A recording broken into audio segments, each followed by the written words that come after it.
y cuanto más felices que podamos estar en este momento ofreciendo esto para que puedan expresar esa solidaridad en este momento. Desde ya que condenamos, por supuesto, el genocidio sionista. No agrego lo que digamos es de conocimiento. Solo queremos decir que estamos muy felices y en un momento de la Argentina que este gobierno que representa un sector pero que no es la posición del pueblo argentino de solidaridad con Israel, nosotros la condenamos. Y desde la librería Raíces, Centro Cultural Raíces, le damos la bienvenida y acá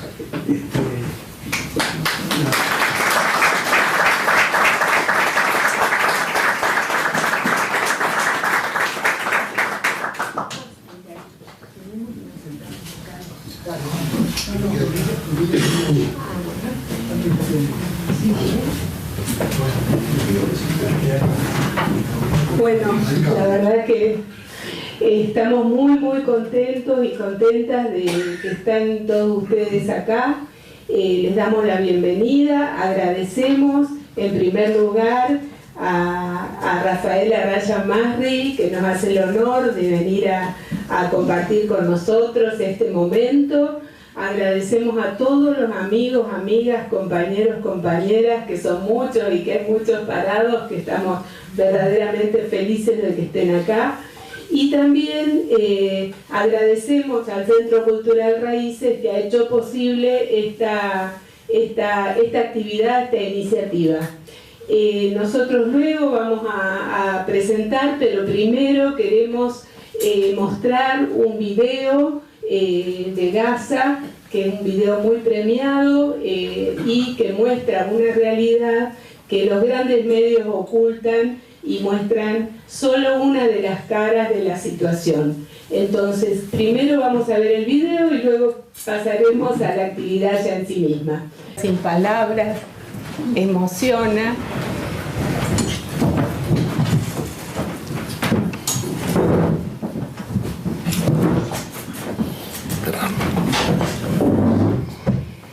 Y realmente obliga a hacer algo.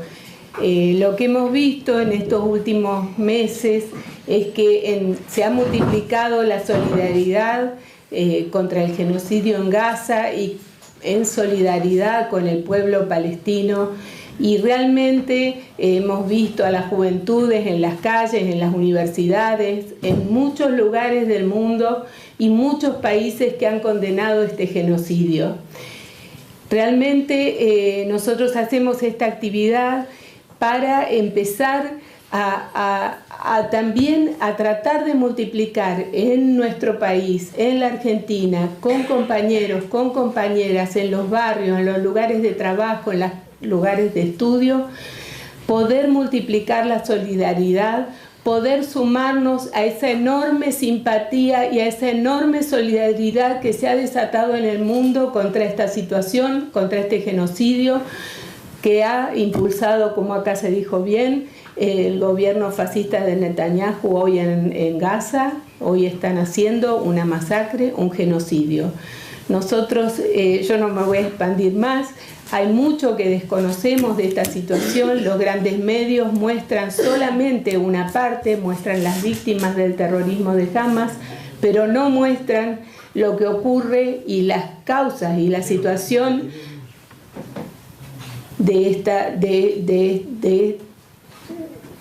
no muestran, perdón, me interrumpí, no muestran la otra cara, la verdadera cara sufriente de las víctimas de lo que está ocurriendo.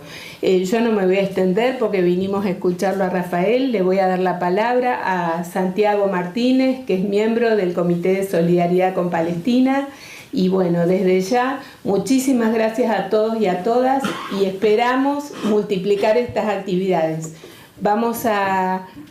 Le voy a dar la palabra a Santiago Martínez y luego, a Rafael Arraya Masri, que él lo va a presentar ahora. Y luego estaremos abiertos a preguntas, estará Rafael abierto a preguntas de lo que ustedes quieran conocer, quieran saber. Sabemos muy poco de la situación y me parece que este es el momento para salir de dudas, para resolver las dudas que tenemos y desde ya para solidarizarnos. ¿Qué tal? Buenas noches.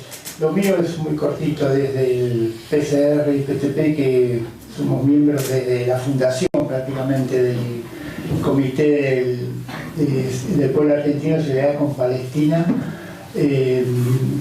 Decidimos en la situación, como Clara explicó Elena, del masacre a cielo abierto que estamos viendo en Gaza. Vamos a iniciar a partir de hoy una serie de actividades de divulgación y de solidaridad con Palestina.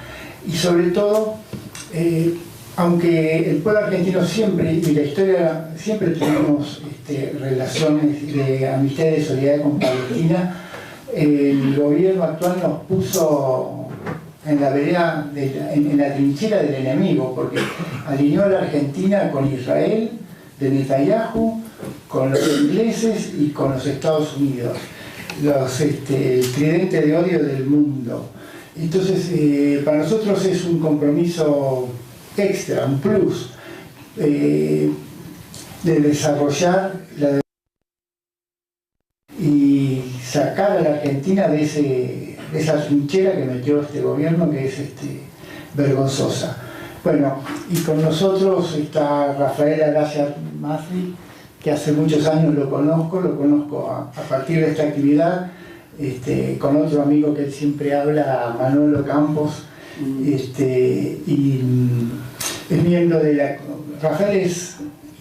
bueno, te voy a decir a vos que te presentes, y así lo escuchamos, que es más importante de la convocatoria. Gracias.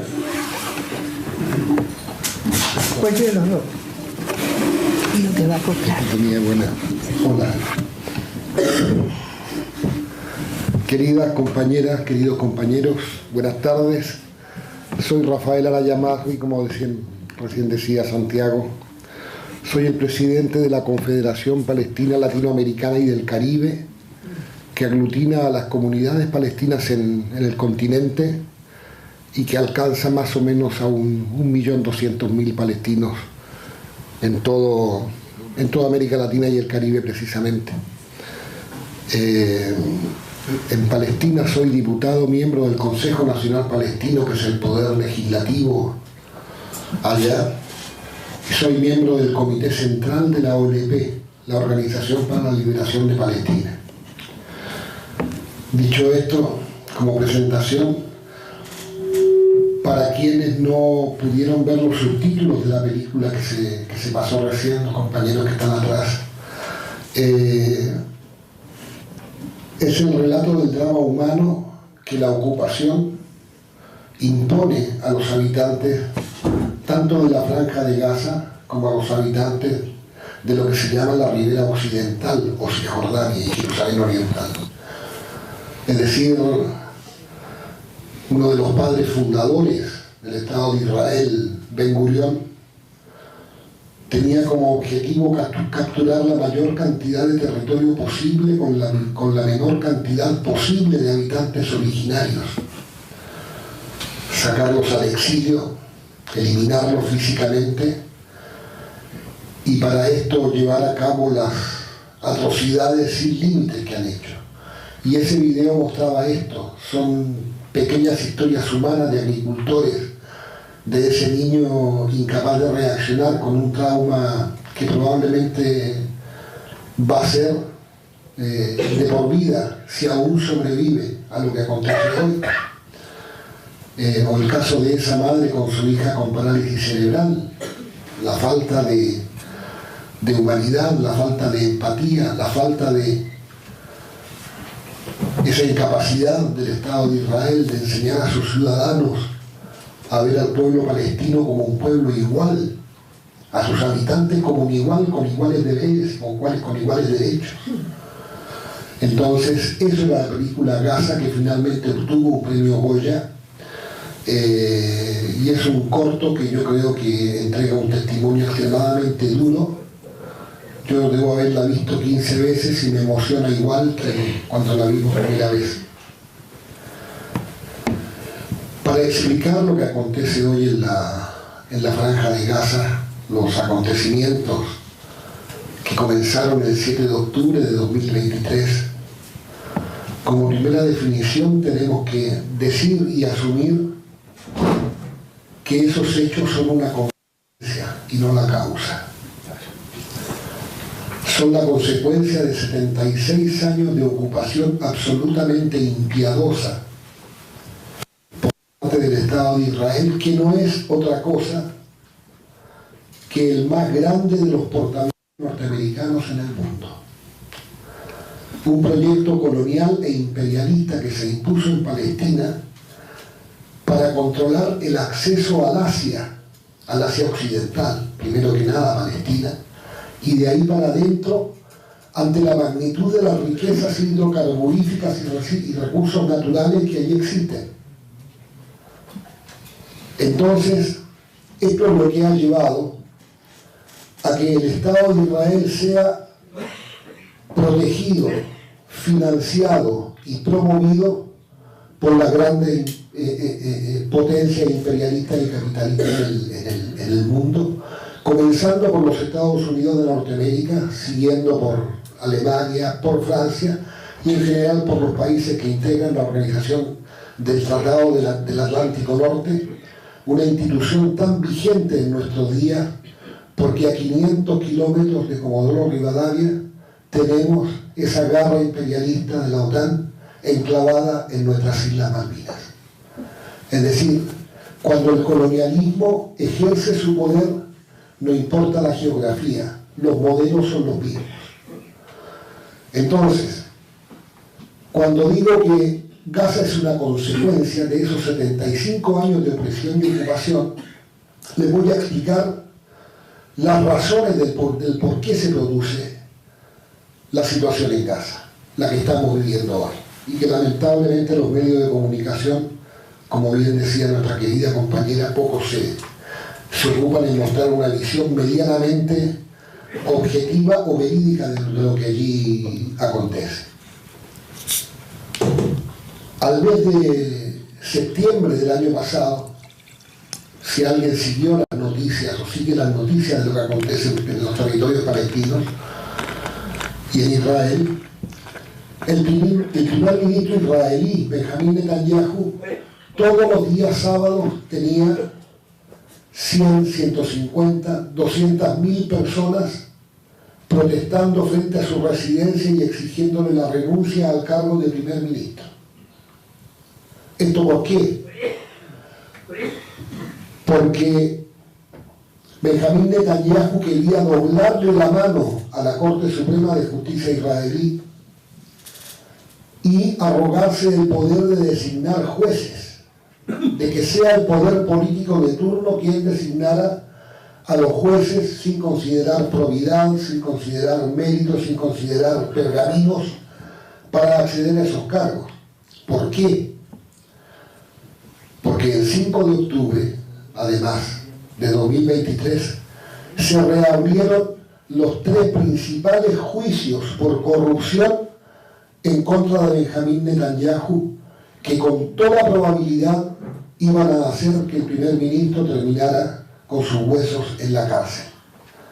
Porque son actos de corrupción serios, porque son actos de corrupción graves. Incluso ahora se volvió a reabrir la causa de la compra de los submarinos al gobierno alemán, los 2 submarinos Skorpene que compró Israel, y que no permitió ni que el Estado Mayor de la Armada, ni los militares, ni siquiera el gabinete interfiriera en la compra de esos submarinos, con lo cual hay sospechas de retorno millonarios por parte del Estado alemán, de los fabricantes de los submarinos, a las arcas personales de Benjamín Netanyahu y quienes lo acompañaron en el proceso de adquisición de estos submarinos. Entonces tenemos por la reforma al Poder Judicial, la exigencia de de la reforma de la Corte Judicial, la exigencia de la renuncia de Benjamín Netanyahu, y tenemos un tercer elemento que juega en esto, que es el proyecto israelí de crear una vía paralela a lo que es la ruta de la seda impulsada por el gobierno chino en la región. Una ruta de la seda que implicaba además la extensión, la colocación de un gasoducto gigantesco que partía de Emiratos Árabes Unidos, un país árabe que normalizó sus relaciones con el Estado de Israel, y que su salida al Mediterráneo casualmente era por la Franja de Gaza. Frente a la Franja de Gaza, a 40 kilómetros de la costa, existen reservas gasíferas y petrolíferas y petroleras del orden de los 460.000 millones de dólares, que son reservas palestinas.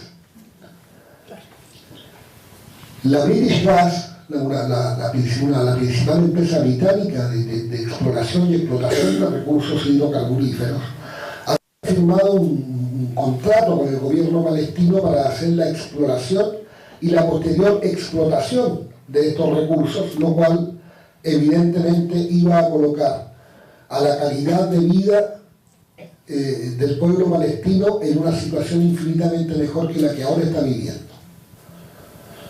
Alarmado por esto, presiona muy fuertemente, y a través también de los Estados Unidos, el gobierno israelí, a la British Gas para que anule el tratado con el acuerdo comercial con el gobierno del presidente palestino Mahmoud Abbas, ¿no? Y lo firme con el Estado de Israel, e Israel se comprometía a darle una parte de esas ganancias a los palestinos.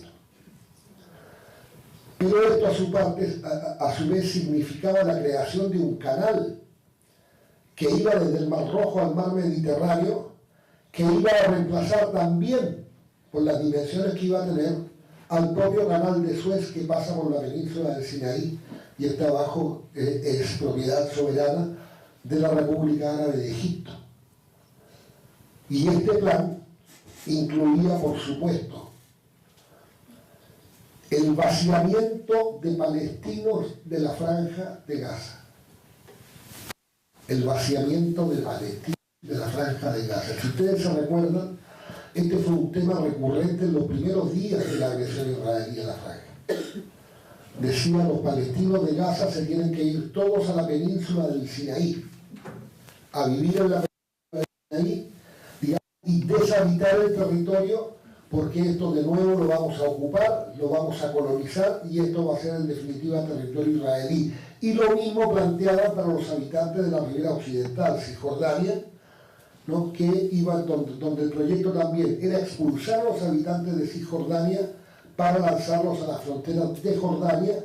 Entonces ocurrió una cosa, pocas veces se ve tanta decisión en el propio mundo árabe, porque tanto el gobierno del rey Abdalá de Jordania como el pronunciamiento del presidente Al-Sisi en Egipto dijeron que la expulsión de la población originaria palestina de sus tierras era un casus belli tanto para Jordania como para Egipto, es decir, que estaban dispuestos a ir a la guerra para impedir el vaciamiento de población de Palestina fuera de su tierra, fuera de sus propiedades, fuera de sus bienes.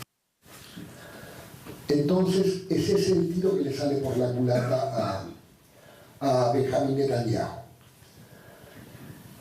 Con la incursión militar del grupo Hamas, Netanyahu encuentra además una herramienta para llevar a cabo cosas que ahora voy a entrar en tema.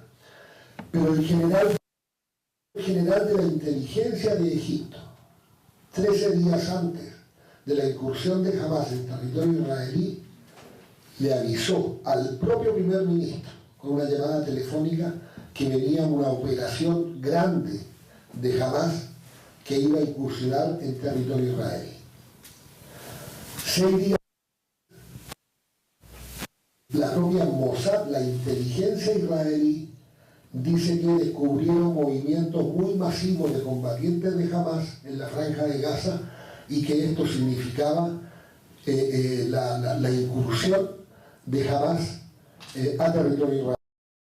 Yo les digo a ambos que les agradecía mucho, pero que ellos estaba todo previsto y todo cubierto para salvaguardar la población israelí de cualquier tipo de incursión que se pudiera hacer desde la Franja de Gaza. Más aún, el comandante del ejército, Gallant, licencia a las tropas israelíes compuestas por 800 soldados que están de manera permanente para cuidar la frontera de Gaza con Israel, el cerco que rodea la Franja de Gaza, donde los propios israelíes detectan, incluso si se para un gorrión alambrado de la franja, todo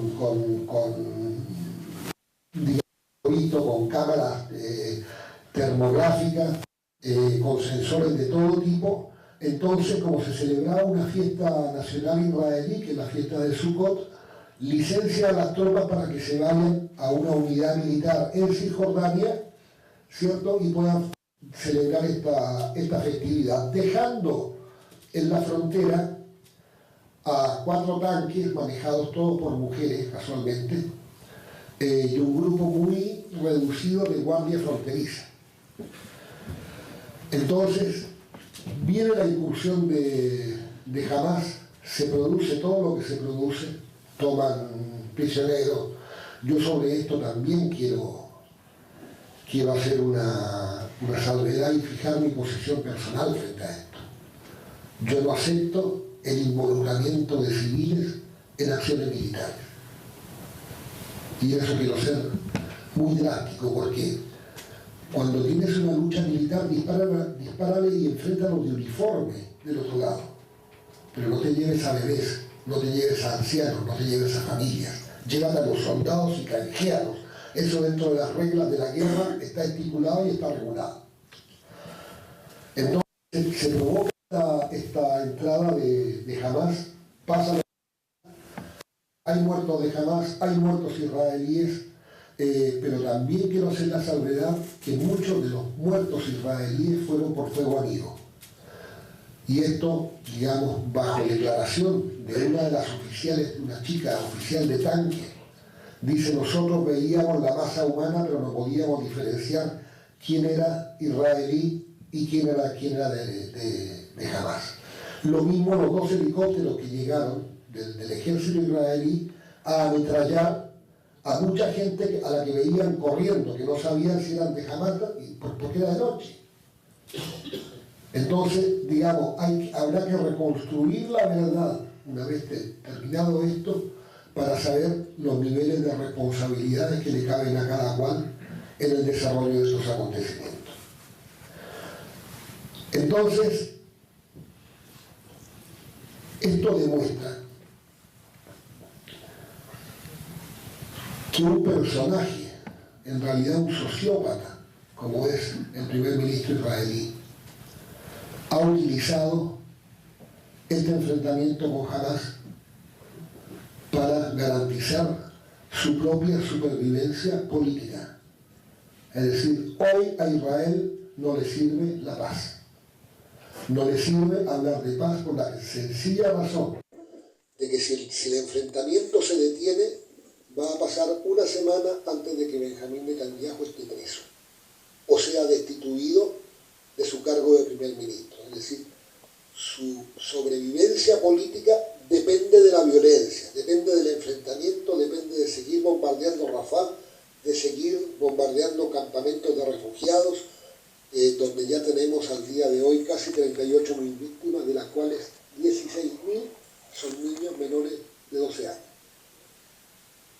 Entonces, vemos más prueba de esto cuando Netanyahu ordena el bombardeo de la representación consular de la República Islámica de Irán en Damasco, la capital de Siria, donde mueren militares iraníes que se encontraban ahí, más otras personas, porque era un consulado que estaba pegado a la casa, a la residencia del embajador de Irán en Siria. Se le plantea en ese momento el dilema así a Irán de qué hacer. Esto no puede quedar sin respuesta, pero sí. Si atacamos a Israel se nos va a venir la sexta flota norteamericana que estaba anclada frente a las costas del Líbano con 90 aviones embarcados en uno de sus portaaviones y decían van a venir contra nosotros. Entonces diseñan un plan para lanzar 200 misiles, ninguno a áreas habitadas, pero mandando una clara señal a Israel de que en lo sucesivo este tipo de acciones, este tipo de crímenes no van a ser tolerados y que Irán tiene la voluntad firme de responder adecuadamente a cada una de estas provocaciones. Pero ¿cuál era el intento que había detrás de esto? Volvemos a la necesidad de Netanyahu de tener supervivencia política. La intención del primer ministro de atacar Siria fue ni más ni menos que la regionalización del conflicto. Porque si Irán atacaba a Israel de manera abrupta, por supuesto, la Fuerza Aérea Norteamericana, los barcos, se iban a meter en una guerra regional que iba a involucrar a muchos más actores, porque está Hezbollah en el Líbano, están los yemeníes, están los grupos de resistencia que de manera permanente están también combatiendo a las fuerzas del Estado de Israel en solidaridad y en apoyo a la lucha palestina, tanto en la Franja de Gaza como en Cisjordania. Porque esto también hay que decirlo, los hechos en la Franja de Gaza han servido como una cortina de humo para hacer lo que están haciendo en Cisjordania, que es, hoy veía videos de hechos que acontecieron esta madrugada, de colonos que llegan a una casa palestina, echan a sus habitantes y se instalan a vivir ahí. Se apropian de casas donde viven sus legítimos dueños. No es que van a una casa deshabitada y la usan. Los echan, y esto al amparo y bajo la custodia del ejército israelí, que los acompaña en esta aventura de despojo y que los respalda, digamos, al punto de invalidar cualquier reclamo palestino. Y lo peor de todo esto es que cuando los palestinos reclamen judicialmente, la Corte Suprema israelí siempre va a terminar fallando a favor de los colonos usurpadores, que ya hoy suman la cifra de 700.000, todos ilegales según la ley internacional, pero les hablo de 700.000 colonos en un territorio que tiene apenas 5.000 kilómetros cuadrados, que es toda la Palestina, el territorio destinado a conformar el futuro Estado palestino. Es decir, si la ciudad de Buenos Aires tiene, no sé, 300 kilómetros cuadrados, son 15 veces la ciudad de Buenos Aires. Eso es Palestina. Es decir, tenía amigos en la ciudad de Beit Yala, en Palestina, en estos días, que decían: de acá escuchamos cómo bombardean Gaza. Está todo ahí pegado. Tienen 630 puestos de control militar permanente en el territorio de Cisjordania. Todo para entorpecer el día a día y la vida diaria de los palestinos. Porque ¿cuál es la consigna? Váyanse. Váyanse de Palestina, les vamos a hacer la vida imposible. ¿Y esto cómo se entiende? ¿Cuál es el ejemplo más, tal vez cruel, para entender esto? El encarcelamiento de niños menores de 14 años. Se llevan a chicos de 8 años, de 9 años. En este momento hay más de 800 en las cárceles israelíes. Y no es porque los israelíes odien a los niños, sino que es el mensaje para los padres, el mismo mensaje: váyanse, esta tierra no les pertenece, esta es la vida que les espera a sus hijos. Entonces la idea es crear la desazón, el desánimo, la frustración, la depresión, para que finalmente terminen abandonando Palestina y dejando todo el territorio en manos israelíes.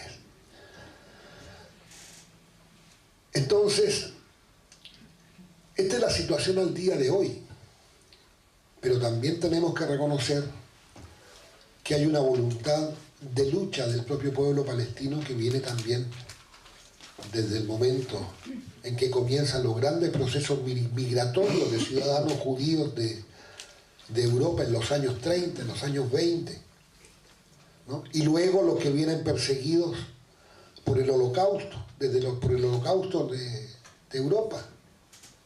Por la peor masacre que cometieron europeos contra europeos, los platos rotos los paga Palestina. Porque nadie pensó en crear el Estado de Israel en Alemania Oriental, en alguna de las ciudades liberadas, en algún territorio liberado, no. La obsesión era Palestina. Porque cuando se resuelve la creación del Estado de Israel, del hogar nacional judío en realidad, del primer congreso sionista en la ciudad de Basilea, en Suiza, en el año 1897, se planteaban tres alternativas para construir el Estado de Israel. Uno era Argentina, el otro era Uganda y el otro era Palestina. Los judíos de Rusia se negaron terminantemente a ir a un país de población mayoritariamente negra, como Uganda. Argentina fue sondeada y se llevaron un no absoluto. Entonces comenzaron esta ligazón entre judaísmo y sionismo para encontrar la excusa de que la Biblia decía que esa tierra les pertenecía y, digamos, poner la promesa divina de la tierra de Palestina como el eje de su propósito de construir un hogar en Palestina. Es decir, el sionismo transformó a Dios en un agente inmobiliario y a la Biblia en un título de propiedad. Porque hasta antes de la llegada de la inmigración sionista, en Palestina judíos, musulmanes y cristianos vivían absolutamente en paz, haciendo negocios, conviviendo como buenos vecinos, visitándose, compartiendo las tareas diarias. Yo estuve en Siria en el año 2008 y fui a conocer un campamento de refugiados y tuve la oportunidad de hablar con una señora que tenía, no sé, unos 94 años, de Salfit, una ciudad que queda en la Palestina ocupada. Y ella me decía que con su marido tenían una extensión de unas 25 hectáreas más o menos que cultivaban, y decía que tenían 7 empleados judíos. Cuando vino la Nakba, cuando vino la persecución y la expulsión de palestinos, ellos huyeron hacia el norte, hacia la frontera siria. Y 4 de esos judíos se fueron con ellos. Los otros se quedaron, pero 4 se fueron con ellos para que entiendan que la idea del sionismo no era una idea aceptada por todos. La idea de crear el Estado de Israel en Palestina fue una idea que tuvo mucha oposición interna incluso en el propio movimiento sionista. Entonces, bueno, votada la resolución 181 del 29 de noviembre de 1947 en la recién conformada ONU, se resuelve crear un Estado de Israel y un Estado árabe palestino, donde a los palestinos les iba a corresponder el 43% de todo el territorio, siendo el 75% de toda la población, y a Israel el 56% de todo el territorio, siendo el 25% de la población. Y la ciudad de Jerusalén quedaba bajo un estatus especial que internacionalizaba la ciudad, es decir, quedaba bajo administración de las propias Naciones Unidas. Pero vete aquí que la Carta Fundacional de las Naciones Unidas hasta el día de hoy no autoriza a la organización ni a crear ni a eliminar países. Entonces ya se nos plantea un problema de origen en la legitimidad del nacimiento del Estado de Israel. Hoy es un hecho consumado. El gobierno palestino lo acepta, se firmaron los acuerdos de Oslo en el año 1993, pero se firmaron entre el entonces primer ministro israelí Isaac Rabin y el expresidente Yasser Arafat, bajo el auspicio de Estados Unidos, del Cuarteto, de las Naciones Unidas, ¿no? Entonces fue tal el odio que engendró esto entre la ultraderecha más recalcitrante del Estado de Israel, que después de un año el primer ministro israelí fue asesinado por un terrorista judío en un acto cuando se celebraba el primer año de la firma de los acuerdos de Oslo. ¿Qué preveían esos acuerdos? Como primera medida, el fin de la colonización del territorio palestino, que iba a ser parte del territorio palestino. En ese momento habían algo así como 50.000 colonos, hoy son 700.000. ¿No? Se le daba a los palestinos un lapso de 5 años, para construir todo el andamiaje burocrático y funcional a un país, es decir, la creación de ministerios, la creación de direcciones generales, la dirección del manejo de las aguas, es decir, todo lo que significa el aparato burocrático de un Estado que facilita y atiende las necesidades de un pueblo bajo un gobierno en un Estado normal. Y, digamos, Palestina iba a ocupar la parte oriental de Jerusalén para conformar su capital, quedando la parte occidental que iba a ser la capital del Estado de Israel, ¿no? Y se otorgaba una salida final y definitiva al asunto del problema de los refugiados palestinos, porque recordemos que en el año 1948, y cuando allí vivía alrededor de 1.100.000 personas, casi 800.000 fueron empujados hacia las fronteras de Jordania, de Siria y el Líbano, ¿no? Empujados al exilio a esa cantidad de población palestina. ¿Y cómo se hacía esto? Mediante las matanzas en pequeñas aldeas, 100, 150, 80 habitantes, y siempre dejaban a 2 o 3 vivos para que fueran corriendo a la aldea siguiente y dijeran: vienen los judíos, huyamos. Hay fotos tomadas en ese momento por personal de la ONU que estaba allí, donde se ven las interminables caravanas de los palestinos huyendo de su tierra porque detrás venían pisándole los talones los grupos terroristas sionistas, que fueron los que consumaron masacres que hasta el día de hoy, tanto como se recuerdan, nos siguen espantando. Incluso jefes de esos grupos terroristas como Isaac Shamir o Menachem Begin fueron después premiados con estos, siendo elegidos como primeros ministros de Israel, con algunos años de diferencia. Entonces, ¿qué es lo que tenemos hoy? Hoy tenemos un Estado de Israel envalentonado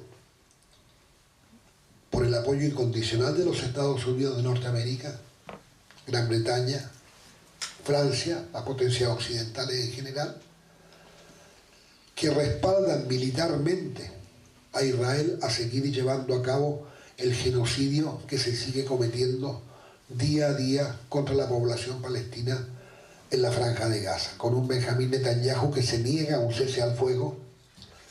Ya dijo: vamos a firmar el acuerdo de liberación de los prisioneros, pero no vamos a detener la ofensiva.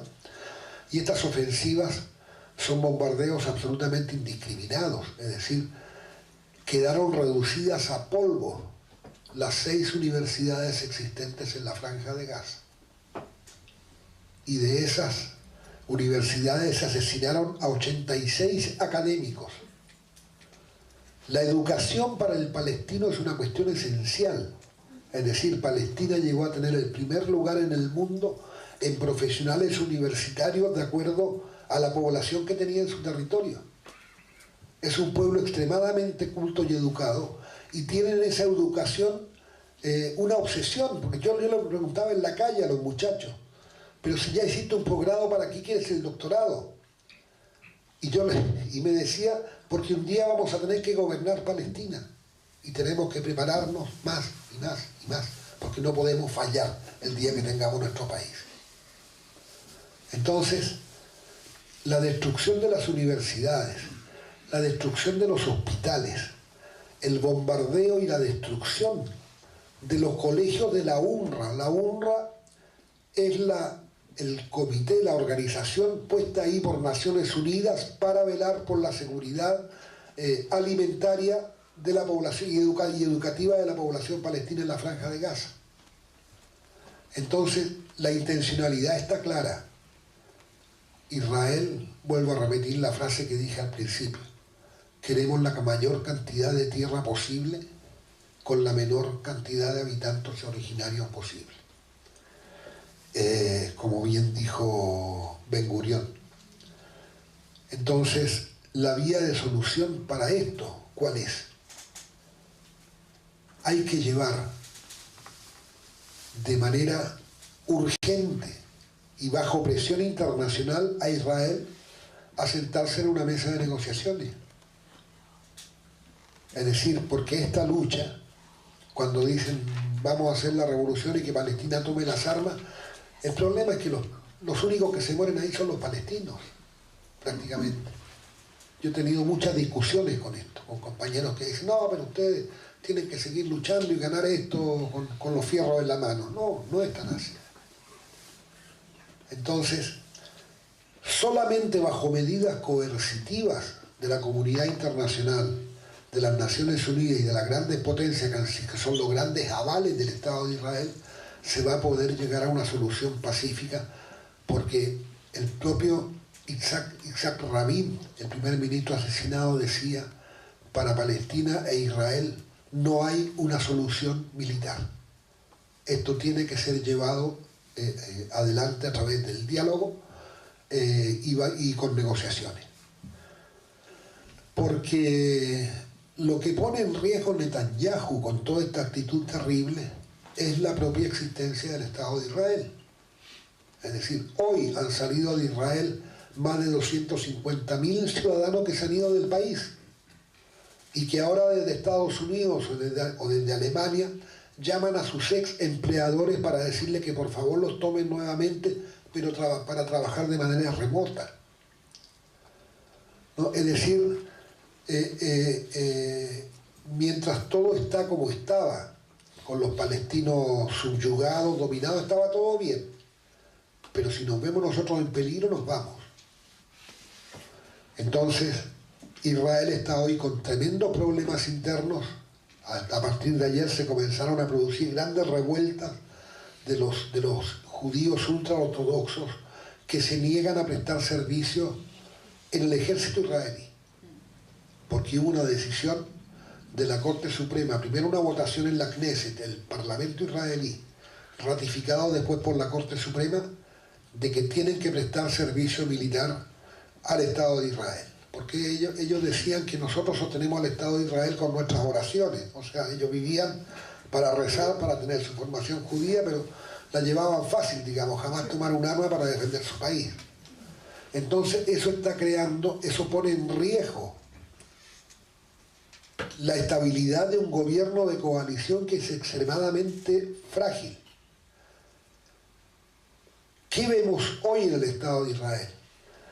Vemos un proceso de fascistización de sus autoridades políticas que cada día va más en aumento, ¿no? Es decir, cuando las necesidades de conseguir mayoría, por ejemplo por parte de Netanyahu, lo obligan a aliarse con el partido de Meir Kahane, un ultranacionalista que ya falleció, gracias a Dios.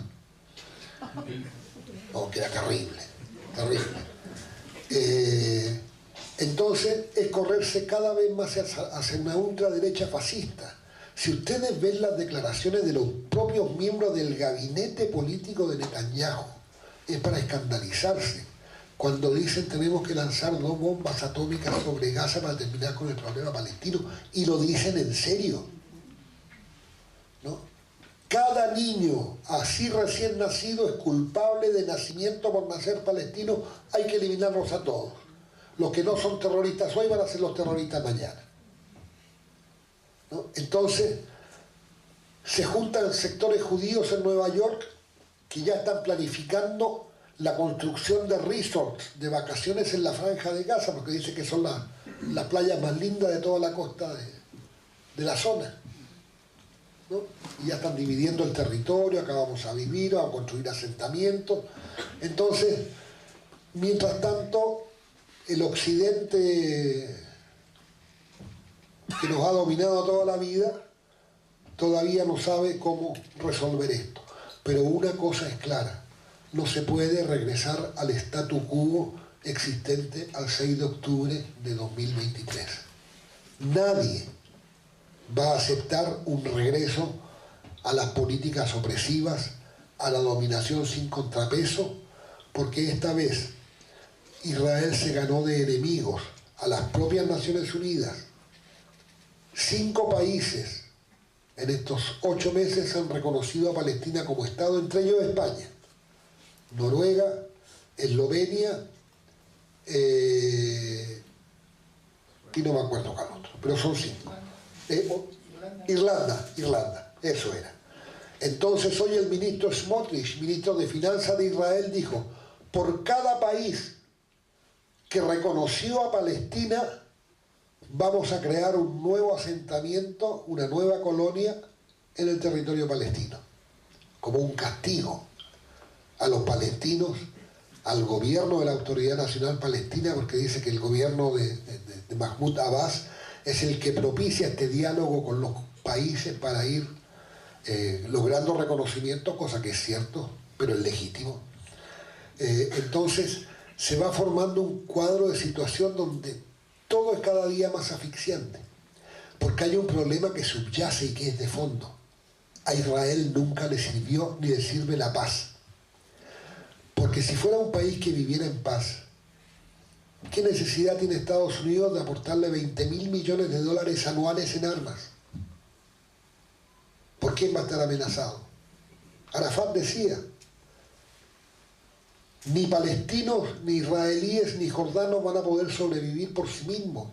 El día que logremos una paz, vamos a tener que federarnos para tener una sola voz entre los 3 países, para ir a los foros internacionales o para establecer los vínculos comerciales.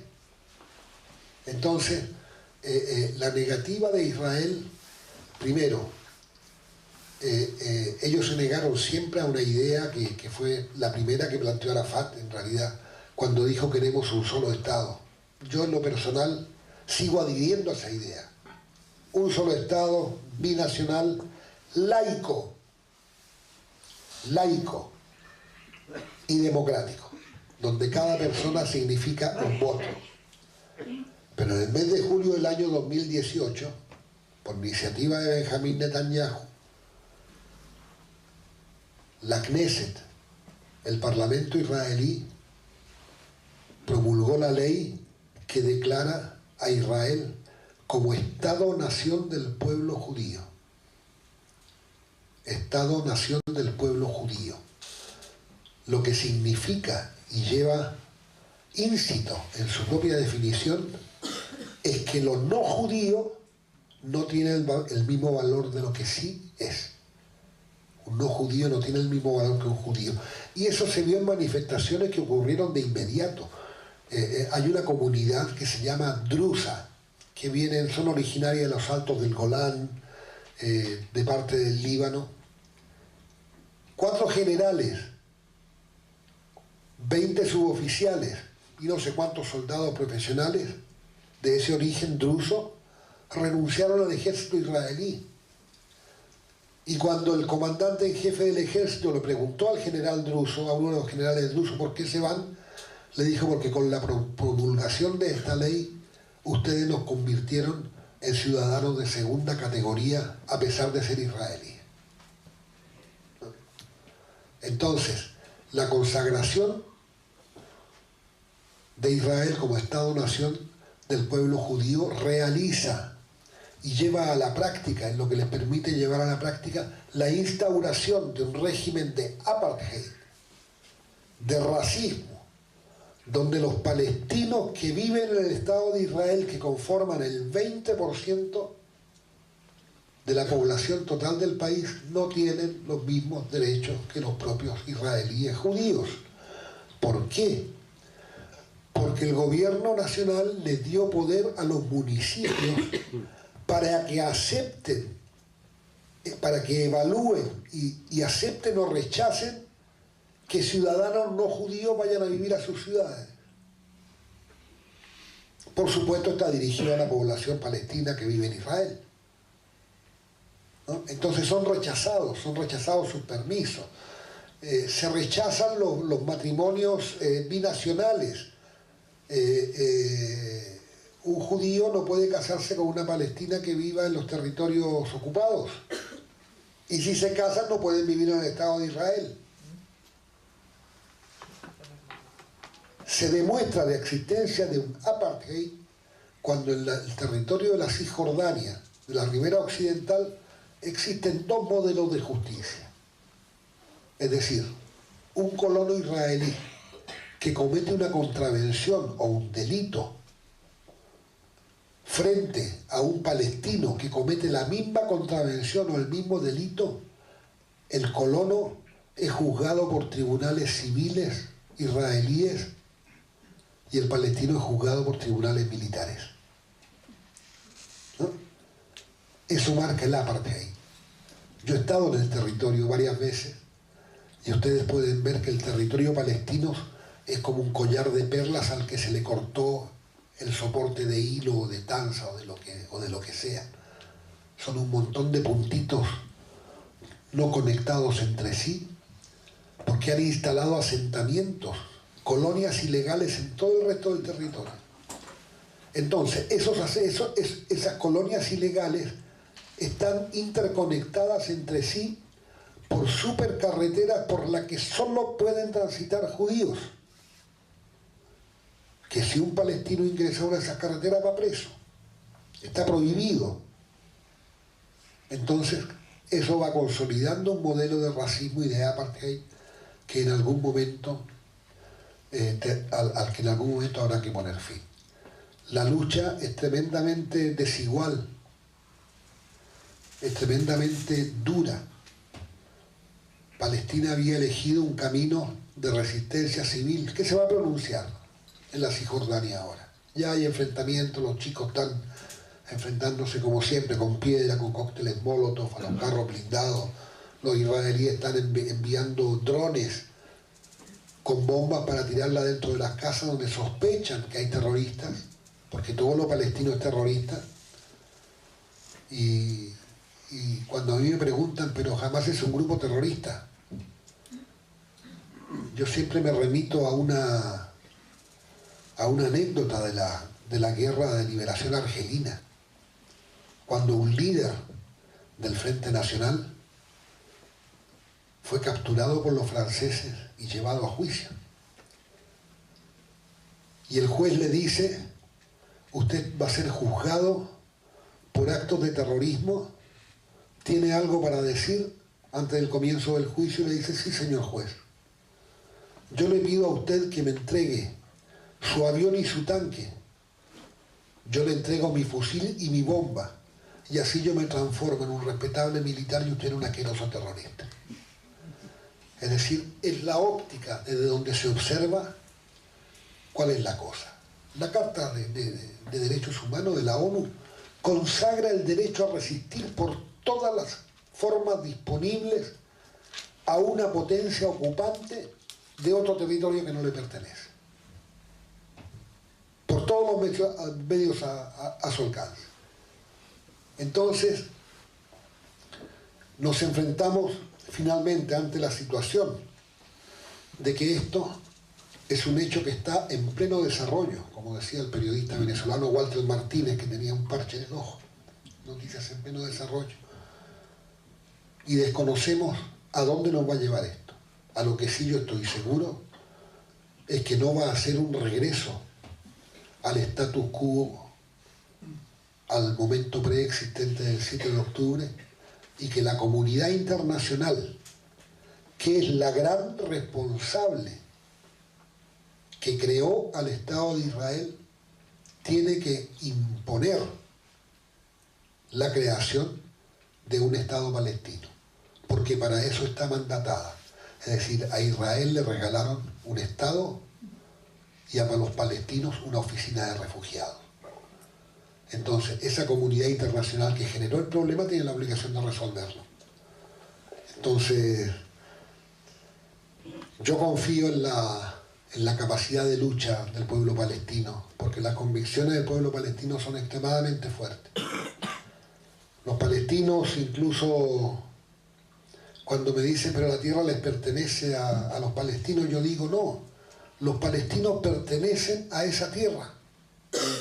Están incrustados en esa tierra, son como las raíces de los olivos, son como las piedras, son como las minas de Laja, son como las aguas del Jordán, son parte del paisaje.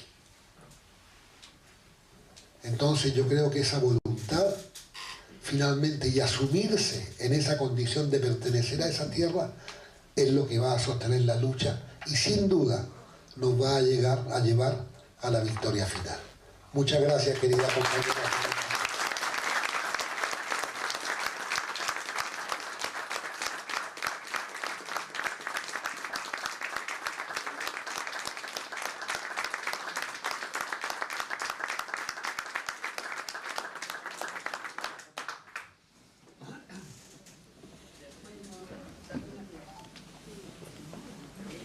Bueno, ahora abrimos a las preguntas que ustedes tengan, así que si quieren a mano alzada o si tienen algunas preguntas que quieran hacer, está acá Rafael para responder.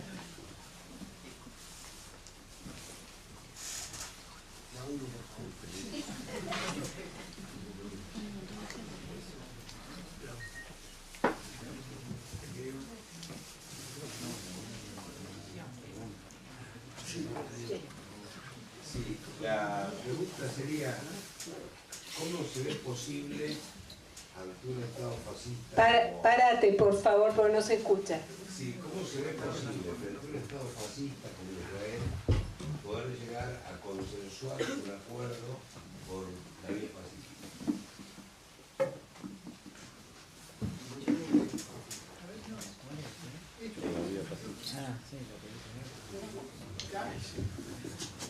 Hola.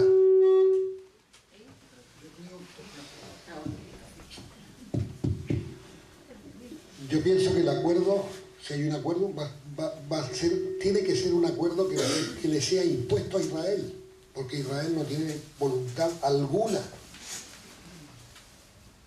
de llegar a un acuerdo. Netanyahu lo ha dicho con todas sus letras, jamás vamos a permitir la existencia de un Estado palestino. Por eso hablaba yo de la necesidad de las medidas coercitivas. Perdón. Es decir,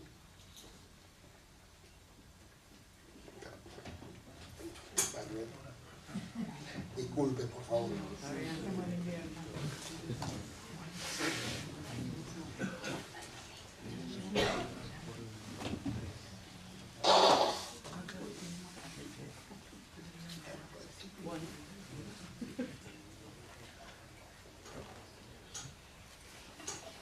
Y ya hay una señal que ha sido muy potente y con la cual Netanyahu está indignado.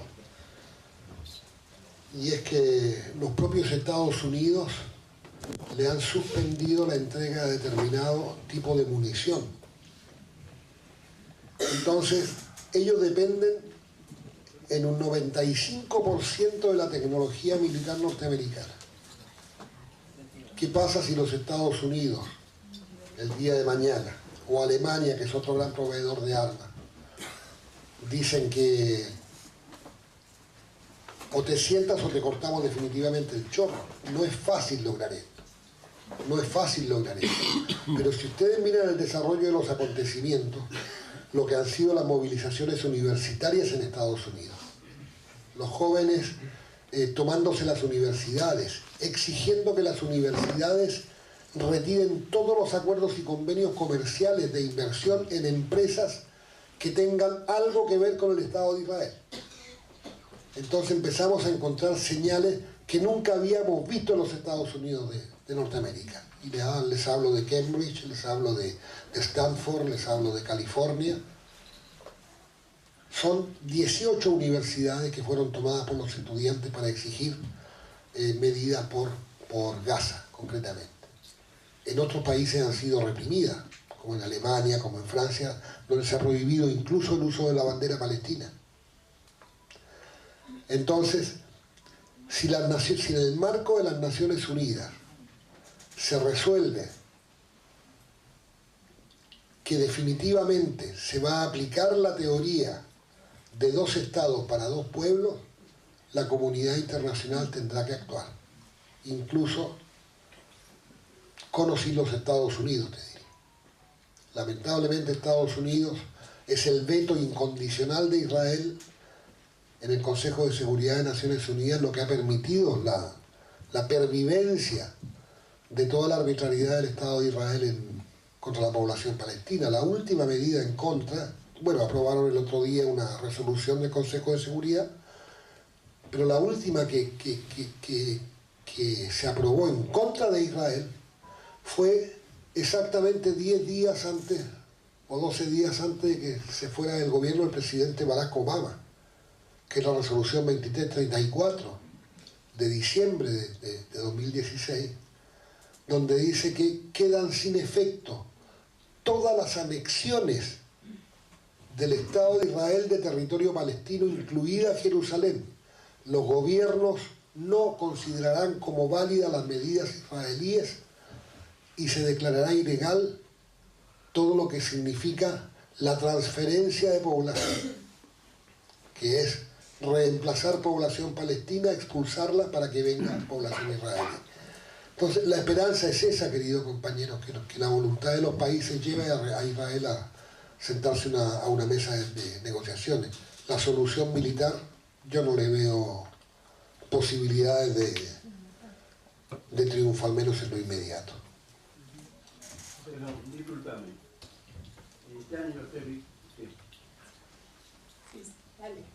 están los territorios de la Franja de Gaza ocupados por los israelíes, ¿sí o no? No. Hay partes que sí. Ahora militarmente sí. Sí, eso estoy diciendo. Y nosotros acá en Argentina tenemos las Islas Malvinas ocupadas por los ingleses. Y hasta ahora con el chamullo nunca pasó nada con los ingleses, porque miran para cualquier otro lado. ¿No es cierto? Entonces no puede pasar lo mismo con los israelíes, perdón. Bueno, ellos de hecho se sientan en cualquier resolución, o sea, si la Corte Penal Internacional ha emitido o va a emitir en los próximos días una orden de captura contra Benjamín Netanyahu, como se comprometió, Netanyahu le da lo mismo, o simula que le da lo mismo. Lo que pasa es que ya el gobierno alemán dijo: nosotros suscribimos el Pacto de Roma, ¿cómo se llama? El Pacto de Roma, que da origen a la Corte Penal Internacional, el Estatuto de Roma, perdón. Y si Netanyahu pisa a Alemania, tenemos que detenerlo, y lo vamos a hacer. Mira, te hablo de uno de los más importantes socios de Israel en el mundo. Entonces, es muy poco probable que un alzamiento violento por parte de los palestinos pueda tener un éxito asegurado de liberar la patria. Si tú vieras en las calles de las ciudades palestinas las cámaras, las fuerzas militares israelíes adueñándose de todo, yo te lo llevo a las proporciones de acá. Cuando yo decía 630 puestos de control militar en un territorio de 5.000 kilómetros cuadrados, equivale a que en la provincia de Buenos Aires, con 302.000 kilómetros cuadrados, existieran alrededor de 60.000 puestos de control, perdón, 6.000 puestos de control militar. Es decir, que para ir de Buenos Aires a La Plata habría que pasar por alrededor de 27 puestos de control militar extranjero. Entonces, al único tipo que quiso la paz en Israel lo mataron, ellos. ¿Por qué? Porque del propio Estado de Israel, a través de su modelo educativo, desde el jardín de infantes, se les enseña que los palestinos no son iguales. Y esto lo expone, no lo digo yo, esto lo expone la doctora Nurit Peled, que es tal vez la más importante académica israelí, y que ha escrito mucho sobre esto, sobre la demonización de los palestinos en los libros de educación desde el jardín de infantes, en el modelo educativo desde el jardín de infantes. Entonces, Yo no sé qué rumbo va a tomar esto, compañero, de ahora en más. Yo creo que sí, un movimiento de desobediencia civil, pero no hay manera de que en la ribera occidental, en Cisjordania, pueda haber una rebelión de carácter militar para oponerse al ocupante. Tristemente. No en este minuto. ¿Alguna otra pregunta? No. Allá el compañero Alfonso. Buenas noches a todos. Buenas noches. El que les habla es integrante de la gloriosa corriente clasista combativa. Aplaudo la primera reunión que se está dando en este país. Y antes de ir a la pregunta, me solidarizo de esta organización, de la CCC, del intento de autogolpe que se acaba de desarrollar en el vecino país de Bolivia. Nuestra solidaridad. Con todo.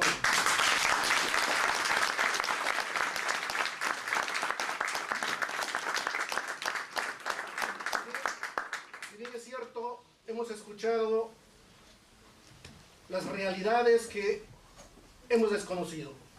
Históricamente hemos estudiado, tanto religioso como político, estos dos países que hace años, décadas y años y miles de años están en guerra. Es una guerra con rumbo desconocido, ¿no?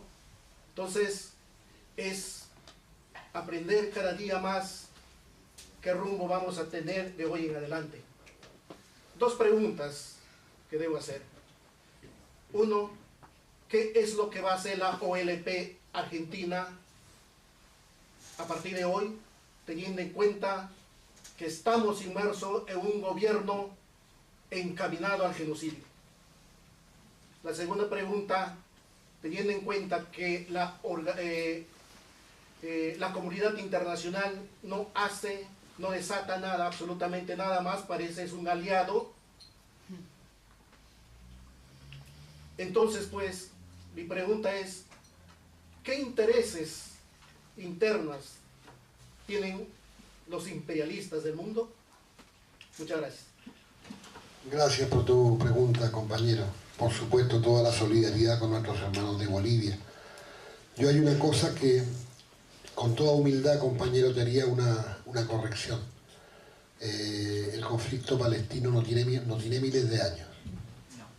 Eso es un proyecto colonialista e imperialista que nace en concreto a fines del siglo XIX, con la realización del primer Congreso Sionista Mundial realizado en la ciudad de Basilea, en Suiza. Ahí comienza. Pero ya existía, aunque existía previamente a eso, una propuesta, una idea de Napoleón Bonaparte de tomar a los judíos de Francia y llevarlos a Palestina para crear una puerta de acceso al Asia prioritariamente para los franceses, para ir por las riquezas naturales del Asia Occidental, donde Palestina iba a ser la puerta de entrada administrada mandatariamente por el Estado francés. Entonces, pero esa es la realidad, porque nos quieren decir que, bueno, que hace miles de años, que todo esto. Hay que tener una cuestión que es esencial. No hay conflicto religioso. Compañeros, ustedes no se dan una idea la cantidad de compañeros judíos que militan codo a codo con nosotros todos los santos días. Porque el sionismo no es una religión. El sionismo es una idea reivindicativa nacional de carácter incluso fascista en muchos casos, que se puso al servicio del colonialismo y planteó esta cosa del colonialismo de asentamiento, de llevar a cabo la expulsión de la población originaria para dejarles un país limpio de árabes e instalar ahí su proyecto colonial para cuidar los intereses europeos en la puerta del Asia Occidental. No hay conflicto religioso. En un momento el secretario de Relaciones, a lo largo de 20 años, el secretario de Relaciones Internacionales del movimiento Al-Fatah era judío israelí, además. Entonces, es decir, yo tengo compañeros que colaboran con nosotros, que vienen a la Embajada Palestina 2 o 3 veces por semana y armamos y planificamos y vamos juntos a los actos y diseñamos cosas para mantener viva la llama, porque lo peor que nos puede pasar hoy es que se deje de hablar de Palestina. Sumergir el problema. Hemos tenido enormes éxitos en lo comunicacional, no a través de los medios formales, por supuesto, donde se nos ha negado la entrada de manera sistemática a la televisión, a los diarios, pero sí tenemos una cobertura realmente importante en las redes sociales, porque nosotros hemos llegado a transmitir acontecimientos en vivo desde la Franja de Gaza, gracias a Internet, mientras hubo una Internet estable en Gaza. Entonces, ahí con nuestros compañeros judíos. ¿Y por qué? Porque nosotros a nadie le preguntamos qué religión tiene para militar por una causa justa. No hay un pago de entrada religiosa para militar con nosotros. Palestina es una causa de la humanidad. Entonces yo creo que hay que separar claramente sionismo de judaísmo, de semitismo y de israelí. Son 4 conceptos que el sionismo quiere unificar para poder judicializar y condenar, digamos, a quienes denuncian al Estado de Israel y los quieren condenar por esas causas. La Argentina tristemente firmó la definición de antisemitismo del IRA, que es el Instituto Internacional para la Recordación del Holocausto, la Alianza Internacional para la Recordación del Holocausto, donde precisamente dice que el antisemitismo abre la posibilidad, esa resolución, abre la posibilidad de judicializar la crítica al Estado de Israel. Hoy había un tuit de la diputada Ahmeyet pidiendo sanciones para una diputada que asumió ayer, una compañera, creo que era del partido, la compañera Bregman, que la va a reemplazar en la Cámara de Diputados, donde juró por la defensa de Palestina, por la defensa de la lucha palestina también, entre otras cosas. Entonces ella hoy sacó un proyecto de resolución, nos llegó a la embajada, condenando las expresiones de esta diputada recién asumida porque contradice a la definición de antisemitismo del IRA y es profundamente antisemita lo que ella planteó en la Cámara de Diputados. Entonces está sacando un proyecto de resolución para que sea condenada por la Cámara de Diputados. ¿Por qué? Porque no, dice ahí textualmente, porque no condenó a Hamás en su declaración.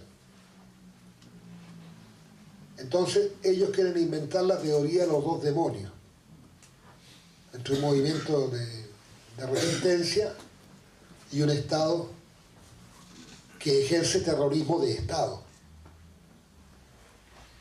Porque todo el poder del Estado de Israel, todo el poder militar, está dedicado a bombardear civiles y a destruir civiles. Eso es terrorismo. Eso fue lo que pasó en la Argentina, un Estado donde toda la fuerza del Estado fue utilizada para perseguir compañeros, para encarcelar y para desaparecer militantes populares en la Argentina. ¿Dónde está la diferencia? Gracias, compañero.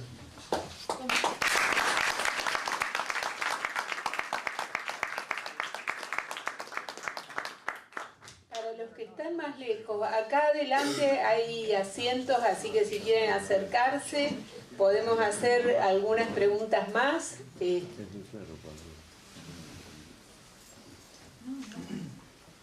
Compañero. Sí, ¿qué puede decir de las movilizaciones en los países árabes? Usted habló de los estados de Egipto y habló...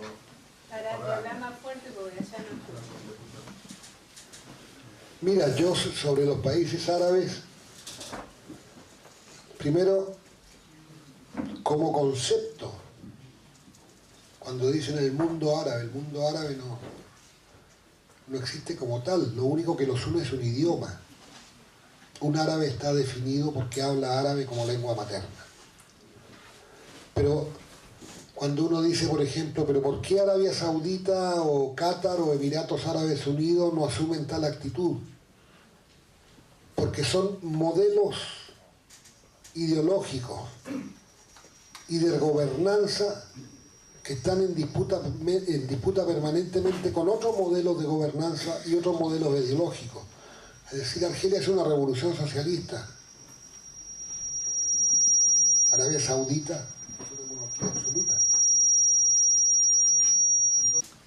Y los pueblos árabes, en muchos casos, están profundamente distanciados de la actitud de sus gobiernos. Entonces, hemos visto con beneplácito que finalmente Arabia Saudita se retiró del proyecto de normalización de relaciones diplomáticas con el Estado de Israel, cosa que sí habían hecho Emiratos Árabes Unidos, Bahrein y Marruecos.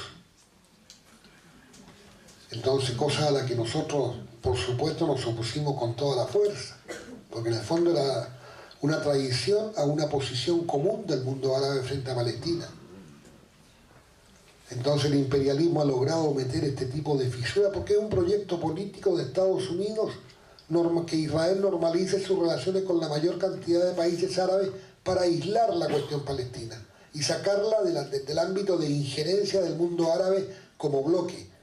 Pero hemos visto también que la Liga de los Estados Árabes, que representa a todos los países árabes, ha sido extremadamente coherente en la condena a la acción del Estado de Israel.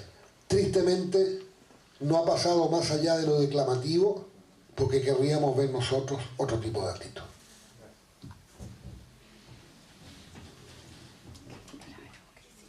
¿Alguna otra pregunta? Yo quisiera retomar lo que dijo el compañero recién con respecto a cuál es la postura de la Autoridad Nacional Palestina con respecto a la decisión del presidente Milei de introducir a la Argentina en este conflicto y en solidarizarse con el genocidio y Milei, por supuesto, que está cometiendo Israel en Gaza. Mira, la actitud del gobierno palestino emitió una fuerte declaración junto con la Liga de los Estados Árabes y con la Organización de Países Islámicos, que aglutina 57 países, a raíz del plantón que Milei le hizo a los embajadores árabes en la mezquita Raifat de Buenos Aires, cuando supo que había un representante palestino que es el encargado de negocios a cargo de la embajada. Decidió no ir y transformó esto en un papelón diplomático tremendo. Entonces ahí la propia Liga Árabe fue muy dura, la OLP fue muy dura. La OLP es la institución madre de las organizaciones palestinas. La Autoridad Nacional Palestina está supeditada a la OLP, el gobierno palestino. Y el presidente de la OLP hoy es el presidente Mahmoud Abbas. Entonces, la posición es muy confrontativa. Acá había una visita oficial programada. Pero cuando Argentina se manifiesta por trasladar la embajada desde Tel Aviv a Jerusalén, se corta todo vínculo. Vínculo a cualquier intento de acercamiento. Porque es inútil con este presidente. Sí, bueno, tal cual. Entonces leí anteayer en un medio de internet que la canciller Mondino estaba acelerando los pasos para el traslado de la embajada, y el embajador argentino, el rabino, que fue designado embajador en Israel, está aceleradísimo buscando una casa en Jerusalén Oriental o en la ciudad de Jerusalén para llevar la embajada ahí. Entonces, yo no espero nada para Palestina de este gobierno, porque ha mostrado a las claras cuáles son sus inclinaciones. Ahora sí, entiendo que pretende, o ya lo declararon, aliado extra OTAN, que eran sus intenciones, Están diciendo que va a mandar los aviones Superétendard que compró la Fuerza Aérea. Sí, sí, está publicado, que va a mandar los 5 Superétendard de lo que compró, los va a mandar a Ucrania. Porque, claro, Gran Bretaña, que fabrica los motores impulsores que eyectan al piloto en caso de emergencia, se niega a proporcionarlo. Es decir, hoy esos aviones son ataúdes voladores con ninguna posibilidad de que el piloto ante una emergencia salve la vida. Entonces se los quiere mandar a Ucrania. Así como quiere mandar los tanques argentinos medianos, que creo que son de fines de la década del 80 o principios de los 90, ¿no? Entonces se está metiendo en una espiral de locura con esto, porque él aparte sigue viviendo la Guerra Fría. Calificar a Lula de comunista, el régimen comunista, al presidente Xi Jinping, calificarlo de dictador comunista, es una cosa detrás de otra.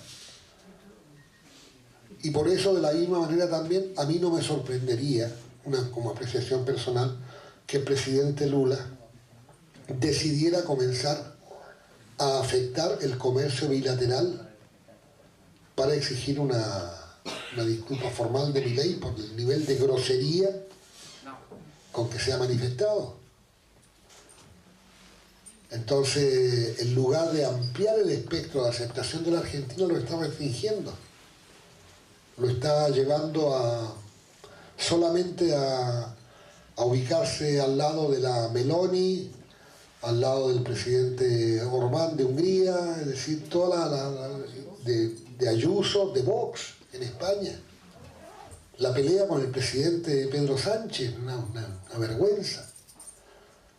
Lamentablemente es lo que nos toca vivir, y hoy sí que estamos bailando con la más fea en el gobierno.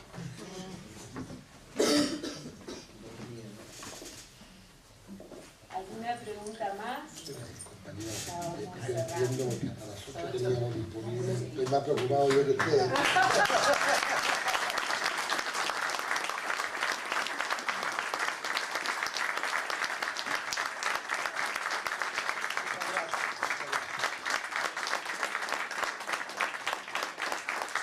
Bueno, agradecemos a Rafael Araya, Mesri, y invitamos a todas y a todos ustedes a multiplicar iniciativas como esta. Ellos tienen números artísticos grabados, tienen una cantidad de producciones culturales y también desde ya de teoría, de hacernos conocer situaciones como la que hoy está viviendo el pueblo palestino. Así que los y las invitamos a los barrios, en las escuelas, en las universidades, a replicar iniciativas como esta. Muchísimas gracias. Y bueno.